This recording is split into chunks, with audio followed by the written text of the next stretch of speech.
Free shipping cost me $847 last year. I didn't pay $847 in shipping fees. I paid $847 to avoid shipping fees. And that distinction, the difference between the cost and the avoidance, is exactly how they get you. I went through every online order I placed in the last 12 months, every free shipping purchase, every minimum I hit, every return I didn't make, every item sitting in a drawer that I bought for no reason other than to push my cart total over a threshold. And I found a pattern so consistent, so predictable, that I'm almost embarrassed it took me this long to see it. Free shipping isn't free.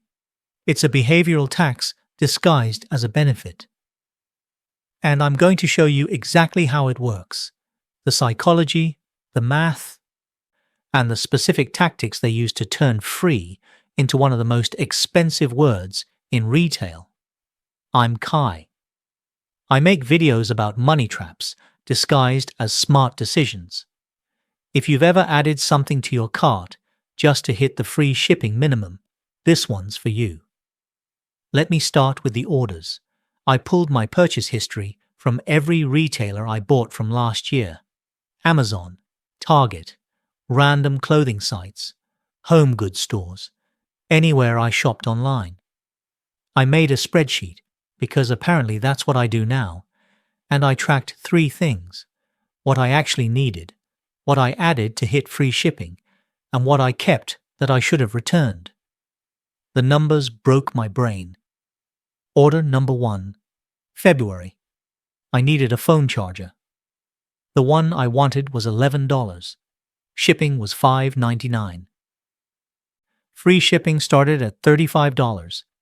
Simple math, 11 plus 6 is $17.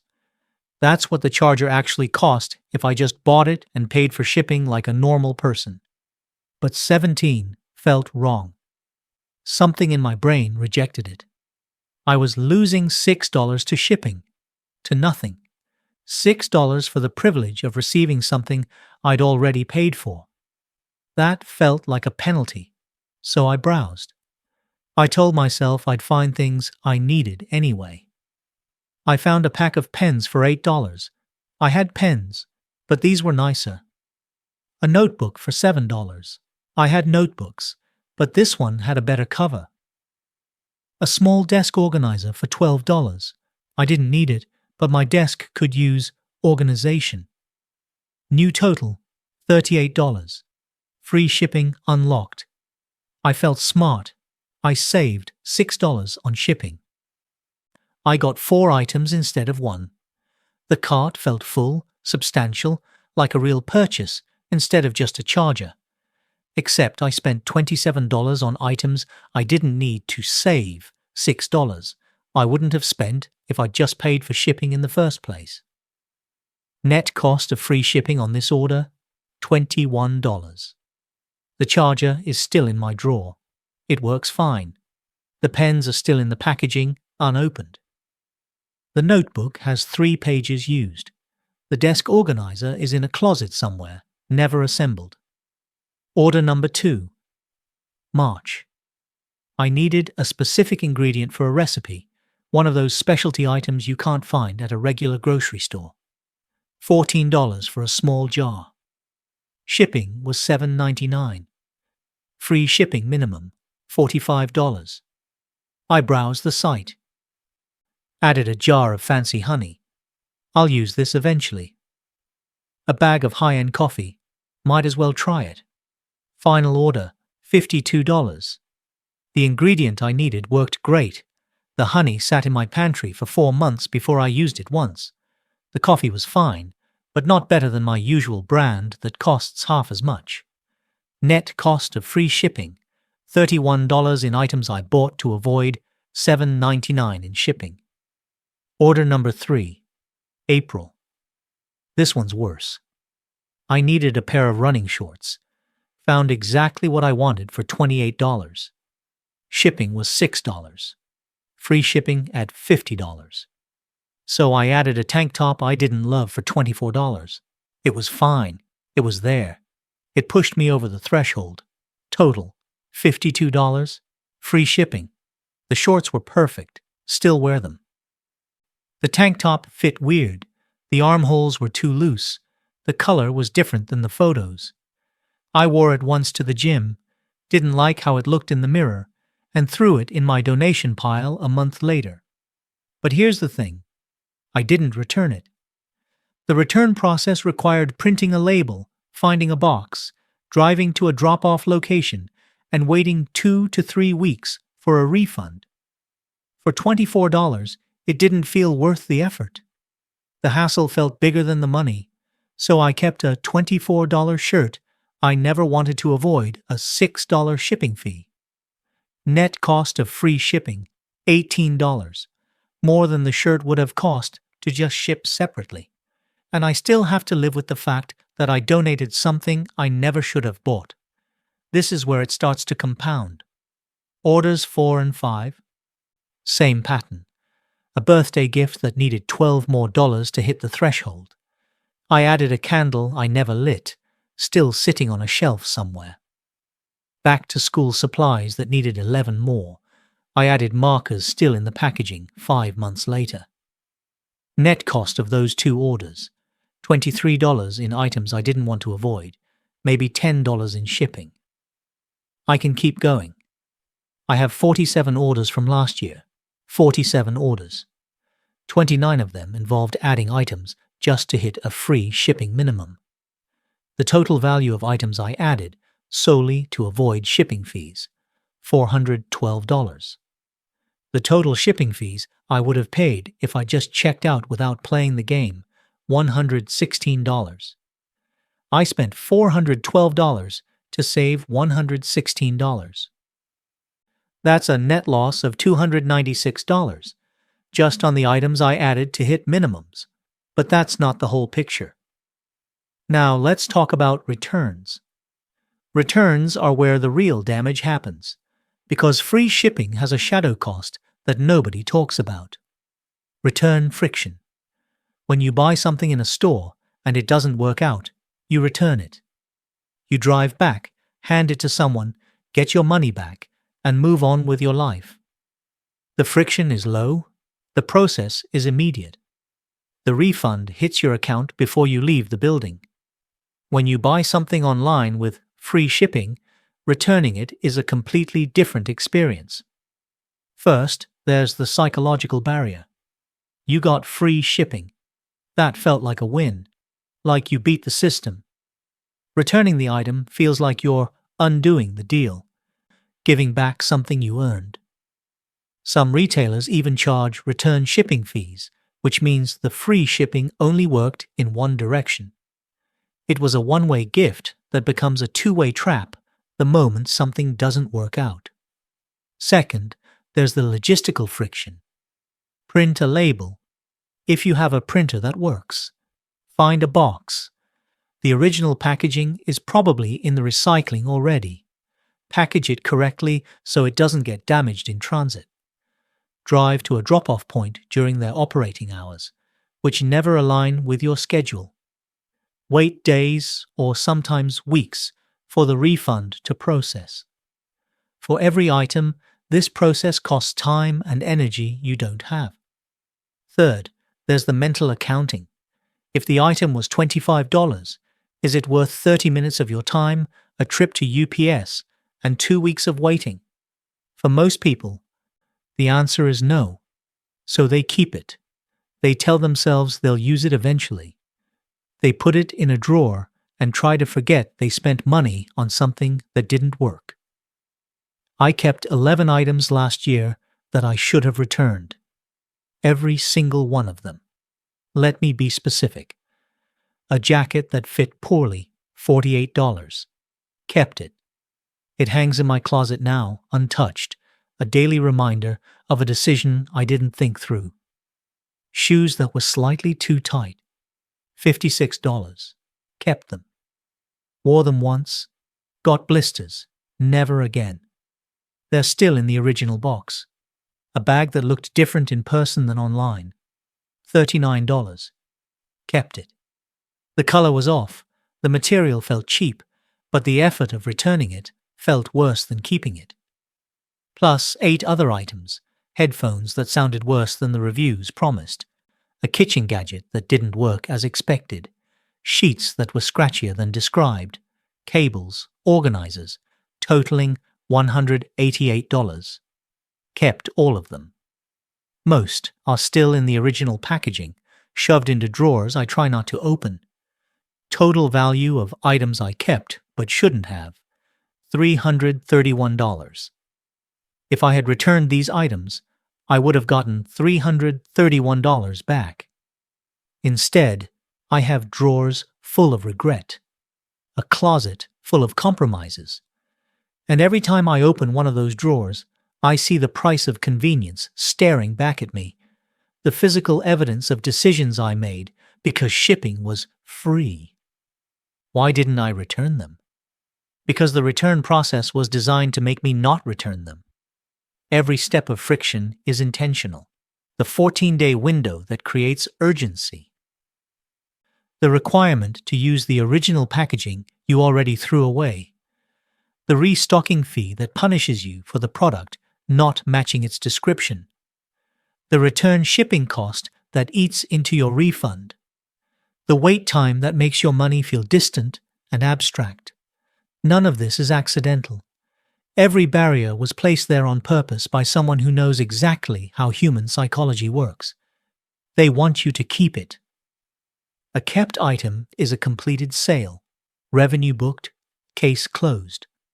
A return is a reversal that costs them money, clogs their logistics, and admits the product or marketing failed. The system is built to maximize kept items, not customer satisfaction. And free shipping is the bait that starts the trap. Once you've gotten it, returning something feels like losing twice. You lose the convenience and the item you convinced yourself you'd use. Free shipping creates a psychological debt. The only way to discharge it is to keep the thing you bought, whether you want it or not. Let me add it up. Items added to hit free shipping minimums, $412. Shipping I would have paid instead, $116. Net loss from minimum chasing, $296. Items kept that I should have returned, $331. Refund value I gave up, $331. Returns I did make with return shipping fees, 3 items, $22 in fees. Total cost of free shipping last year, $649 in unnecessary purchases and kept items, plus $22 in return fees. Wait, I said $847 at the beginning. Where's the rest? The rest is the membership. I pay $139 a year for a membership that gives me free 2-day shipping on most items. I convinced myself it was worth it because I order frequently. I did the math once, years ago, and decided that if I placed more than 23 orders per year, the membership paid for itself. But here's what I didn't factor in. The membership isn't free shipping. It's prepaid shipping, and it creates its own behavioral trap. Once you've paid $139 up front, you feel compelled to get your money's worth. So you order more. Things you could have waited for, because why wait when shipping is free? Things you could have bought locally, because driving to the store feels like effort when you could just click a button. Things you don't need at all, because the shipping is already paid for. Every order feels like you're extracting value from the membership, but every unnecessary order is extracting money from your account. The membership doesn't save you money. It removes the friction that used to make you think twice. It turns occasional shopping into habitual shopping and makes not ordering feel like wasting money. $139 in membership fees, plus $649 in minimum chasing and kept items, plus $59, 2 rushed shipping upgrades I didn't need, and 1 Prime-only item when a better option existed elsewhere for less. Total, $847. That's what free shipping cost me last year. Here's what I do differently now. First, I stopped chasing minimums. If I need something and shipping is $6, I pay $6. That's the cost. The item costs what it costs, plus shipping. That's the price. I evaluate it as a single number, not as a puzzle to be solved. Adding $12 to save $6 isn't saving. It's spending $6 extra to feel like I'm not spending $6. It's paying for the illusion of a deal. It's math that only makes sense if you don't actually do the math. Second, I actually return things now. I set a rule. If I don't love it within 48 hours, it goes back. I don't negotiate with myself. I don't tell myself I'll find a use for it. I don't put it in a drawer and hope I forget about it. I pack it up and send it back before the inertia sets in, before the return window closes, before I've convinced myself that keeping a mistake is easier than fixing it. The 30 minutes it takes to return something is worth more than the money I'd lose keeping something I don't want.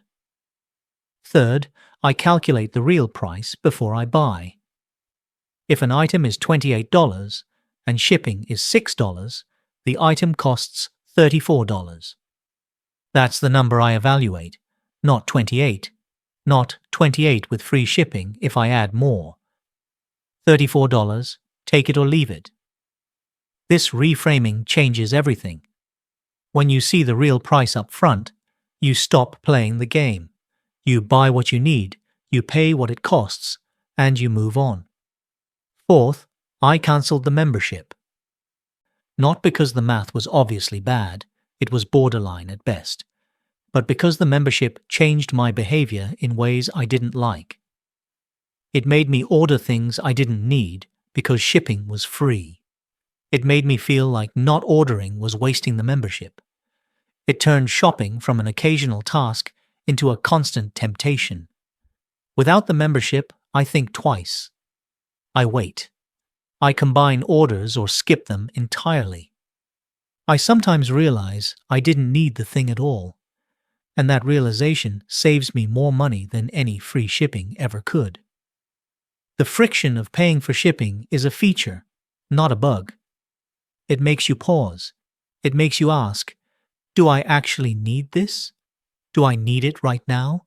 Or am I just clicking because clicking is easy? Here's the rule I wish I'd understood years ago. Free shipping is never free. It's either built into the price, recovered through minimum thresholds, or subsidized by your own behavior.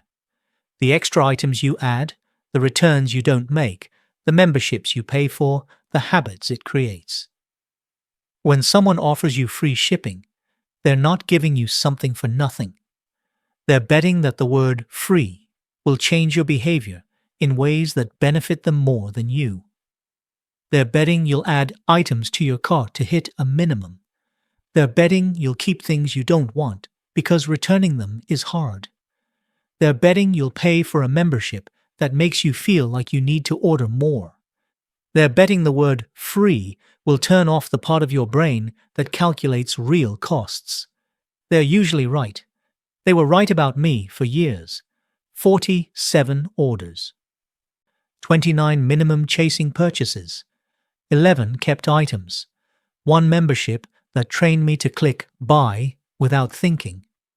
I spent $847 last year on free shipping. I could have spent $116 on actual shipping and kept the other $731 in my account. Or better yet, not spent it at all. $731. That's the price of the word free. If this breakdown changed how you think about online shopping, subscribe. I make videos about the money traps that feel smart until you see the receipts. The receipts don't lie. The word free just makes you lie to yourself.